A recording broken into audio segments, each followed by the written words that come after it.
بعثة الأهلي تبدأ رحلة العودة من أسبانيا عقب الخسارة بهدفين مقابل هدف واحد أمام برشلونة في ختام فترة الإعداد للموسم الجديد. وعموتة المدير الفني يستلم تقارير مفصلة عن الشرقية إنبي لدراستها جيدا خلال الأيام القادمة قبل استئناف الفريق تدريباته يوم الجمعة. تألق الشناوي في مباراة برشلونة وظهوره بمستوى أفضل وتركيز أكثر من شوبير يخطف أنظار الجميع في مباراة برشلونة، وإشادة خاصة باللاعب على مواقع التواصل الاجتماعي. حالة عدم رضا كبيرة تسيطر على جماهير الأهلي على مواقع التواصل الاجتماعي من المستوى الذي ظهر به محمد مجدي قفشة في مباراة برشلونة اليوم، والسلبية التي ظهر بها هو وأشرف بن شرقي وطاهر محمد طاهر والعديد من اللاعبين الآخرين. والبعض يؤكد أنه كان من الأفضل منح الفرصة لعلي محمود للظهور في المباراة على حساب قفشة. انتقادات جماهيرية لحكم مباراة الأهلي وبرشلونة بعد احتساب ركلتي جزاء ضد الأهلي في مباراة اليوم وحرمان الأهلي من ركلة جزاء واضحة. الجهاز الفني ينتظر من محللي أداء الفريق تقطيع أبرز اللقطات في مباراة برشلونة والتي شهدت على أخطاء دفاعية واضحة لمناقشتها مع اللاعبين في المحاضرة الفنية يوم الجمعة القادم بأول تدريب للفريق بعد العودة من أسبانيا. الأهلي يخضع زيزو لأشعة بعد العودة من أسبانيا لمعرفة إمكانية لحاقه بمواجهة الشرقية إنبي في انطلاق الدوري من عدمه بعد خروجه مصاب أمام برشلونة. والد زيزو يتغنى بتسجيل نجله هدف في بداية الموسم في مرمى برشلونة، ويؤكد أن هذا الهدف يرد على المشككين، ونجله تعرض لحملات هجوم كبيرة جدا في الموسم الماضي ورغم ذلك صمد وحافظ على ثباته، وهو الآن جاهز لتقديم موسم مميز مع الأهلي ومختلف كليا عن الموسم الماضي. الأهلي ينفي تعرض أي من جماهير النادي في أسبانيا للحبس بعد سوء التفاهم الذي حدث مع الأمن في الملعب والذي دفع الأمن لإخراجهم من المدرجات بسبب اللافتات التي شهدت بعض الكلمات العربية. عادل عبد الرحمن نجم الأهلي السابق يطالب بإشراك منصف بكرار بشكل أساسي في مركز المهاجم الصريح في مباريات الدوري على حساب سفيان بن جديدة، ويؤكد أنه من الأفضل الاعتماد على كريم الدبيس في الجبهة اليسرى في مباريات الدوري، ويفضل اللعب أيضا بياسر إبراهيم وعمرو الجزار في قلب الدفاع، حيث أظهر الثنائي أكثر تماسك دفاعيا من ثنائية هادي رياض وعمرو الجزار. حسام عاشور نجم وسط الأهلي السابق يشيد بزيزو بعد مواجهة برشلونة، ويؤكد أنه لاعب ملتزم جدا وإن شاء الله سيقدم نسخة مختلفة مع الفريق في الموسم الجديد. أسامة حسني نجم الأهلي السابق يؤكد أن الأهلي قدم مباراة جيدة أمام برشلونة وليست سيئة، ولو كان احتسب الحكم ركلة جزاء لأحمد نبيل كوكا لكان تعادل الأهلي وعاد للمباراة ونافس على الفوز على الكاس. وفيما يخص انطلاق الدوري الأسبوع المقبل فهو يتمنى أن يحقق الفريق انطلاقة جيدة ويتجنب تكرار الموسم الماضي والتعادل مع مودرن.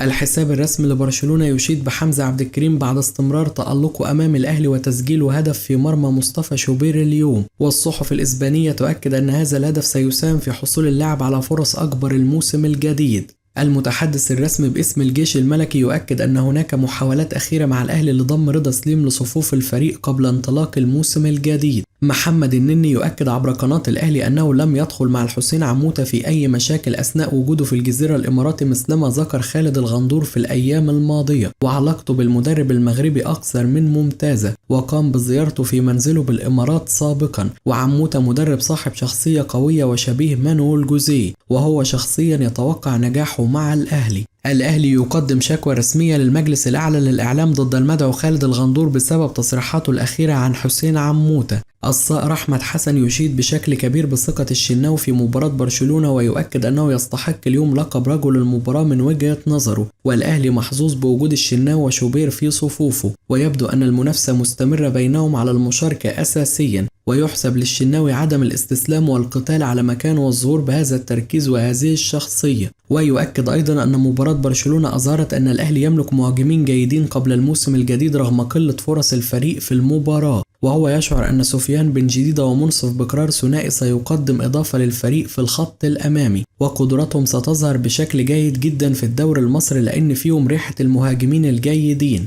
ولكن تبقى مشكلة الأهلي في الدفاع، فلم يقدم أي ثنائي منهم أداء ثابت ومقنع. الإعلامي سيف زاهر يؤكد أن الأهلي كان يمكنه تقديم أداء أفضل أمام برشلونة رغم فرق الإمكانيات الكبيرة اليوم، وكان يمكنه لعب كرة قدم أفضل وأن يكون أكثر جراءة، ولم يكن طبيعي الأداء في الشوط الأول تماما، لكن الشوط الثاني الأداء تحسن بشكل كبير ونجح الفريق في هز شباك برشلونة، وكان قادر على إحراز أهداف أخرى لو كان هناك جراءة هجومية. وليد صلاح الدين يؤكد أن استحواذ برشلونة على 70% من مجريات مباراة اليوم أمر طبيعي جدا نظرا لفارق الإمكانيات، والأهلي سيكون في وضعية برشلونة نفسها في بطولة الدوري خلال الفترة القادمة، لأن فرق الدوري كلها بتدافع أمام الأهلي، ومن المتوقع أن يقدم الفريق الأحمر أداء أفضل بكثير من الموسم الماضي، خصوصا بعدما عالج الأهلي العديد من مشاكله الموسم الماضي وتعاقد مع مهاجمين مميزين مثل منصف بكرار وسفيان بن جديدة وأقطاي عبد الله. ويؤكد أيضا أنه سعيد جدا لزيزو وهدفه في شباك برشلونة، وهذا الهدف سيصنع فارق كبير معه في الموسم الجديد. وسعيد جدا أيضا بعودة أكرم توفيق للفريق مجددا، وهي صفقة مهمة جدا، ووجوده في وسط الملعب بجوار مروان عطية سيمثل إضافة قوية للأهلي الذي كان بحاجة للاعب بروح وخبرات أكرم توفيق في هذا المركز مثلما يتواجد ياسر إبراهيم في الخط الدفاعي. عصام الحضري يؤكد أن مصطفى شوبير قدم أداء جيد جدا أمام برشلونة وتعامل ببراعة مع الاختبارات التي تعرض لها، ووقوع الأخطاء يظل أمر وارد، لكنه تعامل على أعلى مستوى مع كرات الشوط الأول. والشناوي وقع في خطأ مماثل لخطأ شوبير نتيجة ضغط برشلونة، لكن مدافعي الفريق أنقذوه وظهر بمستوى جيد أيضا، وتصديه لركلة الجزاء كان أمر مميز في المواجهة. وهذا المستوى سيشعل منافسة قوية جدا بين الثنائي في الأهلي والمنتخب الوطني، والأهلي هو المستفاد الأكبر من هذه المنافسة، ولكن يظل شوبير بالنسبة له هو الحارس الأساسي في الموسم الجديد رغم تألق الشناوي اليوم، وهذا لا يقلل من قيمة الشناوي، خصوصا أن شوبير هو من أنهى الموسم الماضي وكان الأكثر ظهورا في كأس العالم. واختلاف الجماهير حول تحديد الحارس الأساسي حاليا يؤكد مدى قوة وشراسة المنافسة بينهم، وهو يطالب مصطفى شوبير بنسيان كأس العالم لأنه لا أحد سيتذكر تألقه في المونديال إذا غاب تركيزه أو أخطأ خطأ واحد. والجماهير المصرية تتعامل مع اللاعبين دائما بالقطعة ولا ترحم أحد، ولازم هو يقول إن تألقه في كأس العالم والفترة الماضية لم يكن مجرد طفرة، وعليه الحذر من فقدان التركيز لأن الشناوي سينتظر له أي خطأ ولن يترك له الفرصة بسهولة.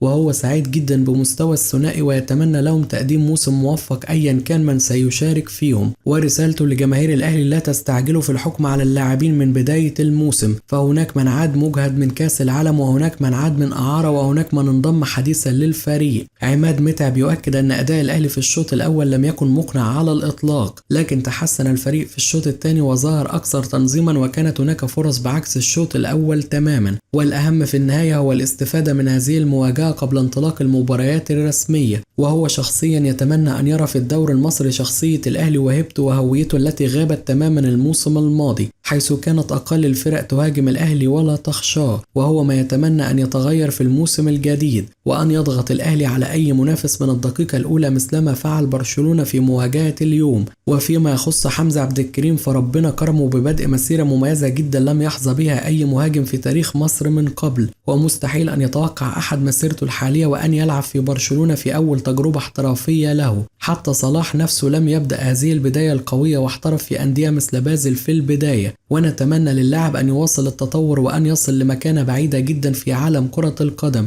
وحمزة محظوظ بوجود نجوم العالم حوله في برشلونة، وعليه استغلال ذلك لتسجيل أكبر قدر ممكن من الأهداف. حسين لبيب رئيس نادي الزمالك يؤكد خلال الاحتفال بلقب الدوري للموسم الجديد أن الانتماء لنادي الزمالك هو فخر عظيم لأي إنسان، ووجود الجماهير البيضاء حول الفريق يمثل حافز كبير للاعبين والجهاز الفني قبل الموسم الجديد. والزمالك كان يستهدف الصعود إلى دوري أبطال أفريقيا، ولكن طموحات النادي لا تتوقف عند هذا الهدف، حيث يمتلك الجميع طموحات كبيرة وثقة عالية في اللاعبين والجهاز الفني للتتويج بالبطولة هذا الموسم وحصد كافة البطولات التي يشارك فيها الفريق. وبكده تكون انتهت أخبارنا، وأتمنى تشاركنا برأيك وتقول لنا بعد ما شفت الأهلي أمام برشلونة النهاردة شايف من وجهة نظرك مين الأفضل لحراسة مرمى الأهلي أساسيا، شوبير ولا الشناوي؟ هستنى رأيكم واشوفكم على خير في حلقة جديدة.